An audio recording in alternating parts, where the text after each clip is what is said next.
tabernacle of David because the Bible says the glory of the latter house, one translation says the glory of this present house will surpass the former. And then the temple of Solomon.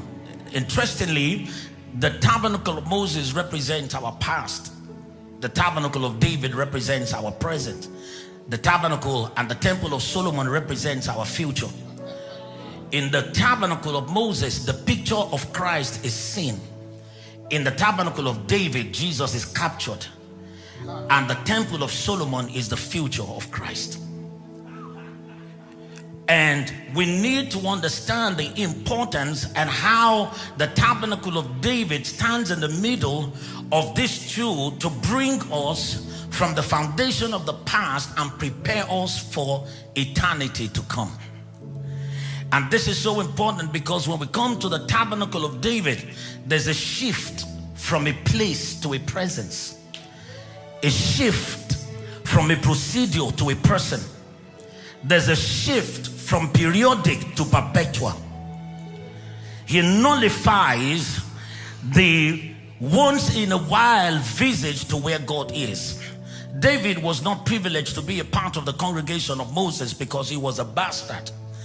According to most theologians that we agree with and the testimonies about himself in the book of Psalms, he said, if my father and my mother forsake me, the Lord will take me up.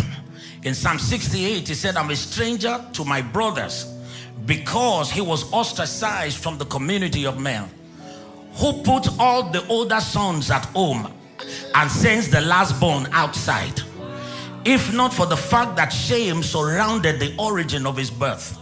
No wonder it was not in the light of the new creation that he said, in iniquity did my mother conceive me.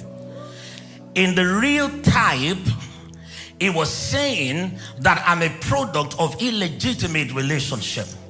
Normally, if the prophet shows up in your house for a parlor worship, you have to bring every member of your family. But Jesse, not by happenstance, not by mistake, left the one that was not qualified outside.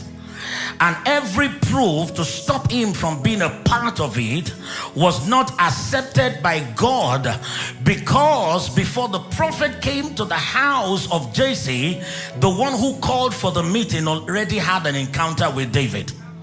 He met him in the place of oblivion, found him in the wilderness. He met him in the desert, in the dry land, found him among the sheep, because somewhere from the depth of the heart of David, his heart began to cry. He never knew it was possible, but realizations. And the book of Psalms, I had a conversation with a prophet that I met on my way to Abuja, and we were talking about David, and I said to him that it behoves me, it amazes me to understand. I've studied prophets, major prophets and minor prophets, and I said that the understanding and the perception of David about Jesus is different from every other prophet. I want you to look at it carefully. Most of the other prophets who spoke about Jesus described him only from the perspective of what they were told and what they saw. But none of them had the encounter with Jesus ahead of time like David did. He was the one who said in Psalm 2, I've set my king upon the holy hill of Zion. Kiss the Son, lest he be angry. He wrote in Psalm 45, my heart is inditing a good matter.